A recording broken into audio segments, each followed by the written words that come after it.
Hello students, welcome to new academic session.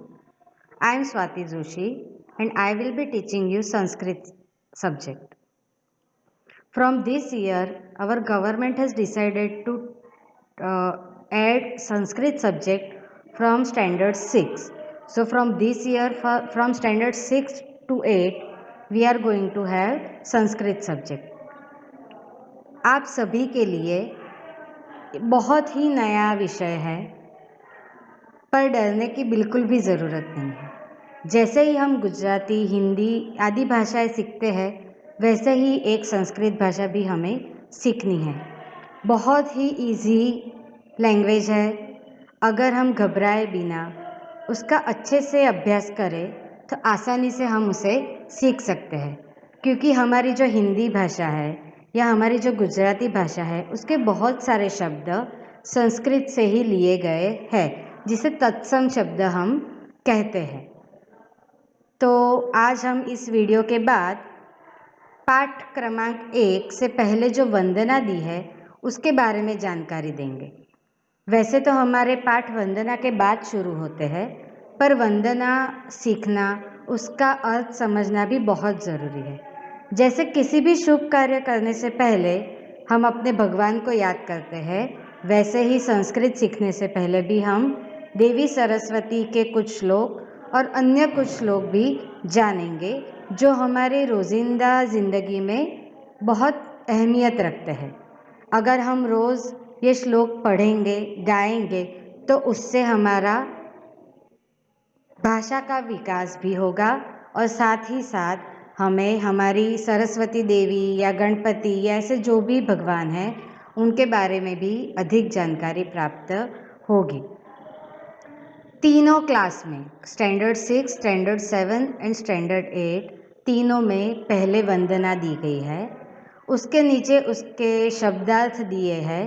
यहाँ पे कोई अभ्यास नहीं है, तो हम अपनी नोटबुक में जब भी ये लिखेंगे तब पूरी वंदना लिखेंगे, उसका ट्रांसलेशन लिखेंगे इंग्लिश में और हिंदी में या गुजराती में, और उसके शब्दार्थ लिखेंगे।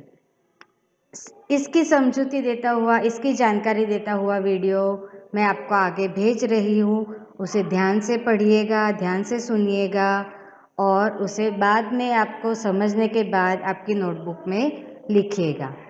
आपको इसके रिलेटेड कोई भी प्रश्न है या कुछ भी समझ नहीं आया है तो आप मुझे शाम को जब ग्रुप खुलता है तब पूछ सकते हैं।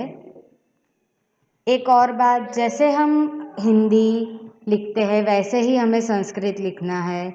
शिरोरेखा बनाना बहुत ज़रूरी है। शिरोरेखा के बिना अगर संस्कृत शब्द लिखा तो वो गलत माना जाएगा।